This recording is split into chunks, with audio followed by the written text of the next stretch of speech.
ازيكم عاملين ايه؟ وحشتوني جدا جدا جدا. اللي اول مره يشوفني يشترك في القناه، يفعل زر الجرس ويضغط على كلمه الكل عشان كل ما انزل فيديو يوصلكوا. وحطوا لايك يا جماعه، مش تخسروا اي حاجه لو حطيتوا اللايك. الفيديو النهارده يستاهل لايكات كتير، لايكات كتير جدا. النهارده كده حبيت اخدكم معانا الخروجه بتاعتنا كده منولها. واخيرا يا جماعه، واخيرا بعد سنين كتير نزلت القاهره. كان دي لي فتره كبيره. طبعا اللي يعرفني او اللي ما يعرفنيش برضو حابه اقول لكم ان انا من اسيوط يا جماعه. انا من اسيوط، فبقالي فتره كبيره، بقالي 5 سنين يمكن واكتر ما نزلتش القاهره بصراحه. فانبسطت جدا ان انا نزلت بقى مع جوزي وولادي المره دي. لان اخر مره انا نزلتها ما كانش لسه معايا اطفال، فالمره دي بقى نزلت كده بولادي وجوزي طبعا. فكانت بصراحة كانت يعني تجربة حلوة. وتجربتنا طبعا للمطعم اللي احنا رايحينه ده حلوة جدا. انا انبسطت فيها بصراحة وعجبتني التجربة، والاكل بتاعهم كان تحفة. هنا رحنا حضرموت عنتر يا جماعة، اللي في التجمع الخامس. حضرموت عنتر في التجمع الخامس. طبعا ليهم فروع كتير في اماكن تاني مختلفة، بس احنا رحنا اللي في التجمع الخامس. هنا بقى المنيو نزل اهو، بوريكم المنيو كده واسامي بقى الصواني: صينية الملوك، صينية الوحوش، بصوا بقى العرايس، كل حاجة جبت لكم كده. حبيت اصور معاكي المنيو كده. ف يعني حبيت اشارك معاكم كل حاجه. بس طبعا جبت حاجات صغيره، كان نفسي اصور اكتر من كده بصراحه.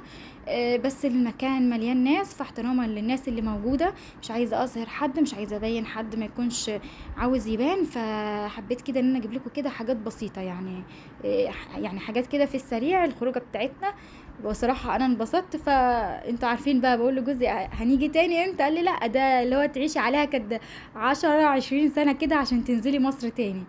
ف لا بس ان شاء الله باذن الله هنروح ان شاء الله وهنكررها تاني. هنا بقى نزلت السلطات والطحينه والحاجات دي كلها. وبقى منتظرين الاكل، كنا جعانين جدا فوق ما تتخيلوا. هنا اهو شايفين حضرموت عنتر، اصل المندي يا جماعه. طبعا ليه فروع كتيره، من ضمنها التجمع الخامس. احنا رحنا التجمع الخامس. هنا بقولكوا طبعا ده بيبقى فيه بقى المعلقه، الشوكه، منديل بيبقى مغلف كده، بيجيلك مغلف بالشكل ده كده. شايفين؟ لا نظافة وناس شغالة بصراحة، ناس محترمة جدا. الاكل تحفة، ناس جميلة بصراحة. بس الاكل فيه حاجات وحاجات يعني. عامة اهو شايفين الصواني نزلت بقى والاكل نزل اهو. بس كنا جعانين فصورت لكم كده جزء صغير، اللي هو حاجة كده بسيطة عشان نبتدي الاكل. دي كفتة بقى، واللحمة والفراخ وممبار وحمام. فعلى حسب الصواني اللي انت بتختاريها. شايفين الاكل لوحده يا جماعة يجنن كده. فهنا طلبنا دي لان احنا ما كناش لوحدنا، يعني انا وجوزي وولادي واخت جوزي وولادها وجوزها. فبصراحة كانت خروجة حلوة وانبسطنا فيها جدا. ويا رب يا رب يا رب تنعاد تاني كده. هنا بقى حبيت اصور لكم كده بعد ما خلصنا الاكل وخلاص ماشيين. جبت لكم بقى كده واحنا ماشيين خلاص، اللي هو الجو والله كان حلو جدا والمكان تحفة. هو 3 ادوار يا جماعة، 3 ادوار فوق بعض. في مكان للعائلات، في مكان للحفلات، للاجتماعات، في كذا مكان حلو جدا فيه.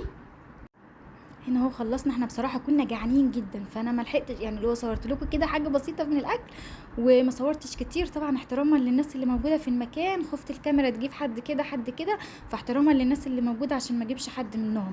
فحبيت كده اجيب معاكم الجوله كده والخروجه بتاعتنا الحلوه دي. وهنا خلاص بقى احنا كنا ماشيين وخلاص بقى. يا رب نرجع كده نروح مرة كمان ان شاء الله. فالمكان كان تحفة والاكل حلو وانبسطنا جدا.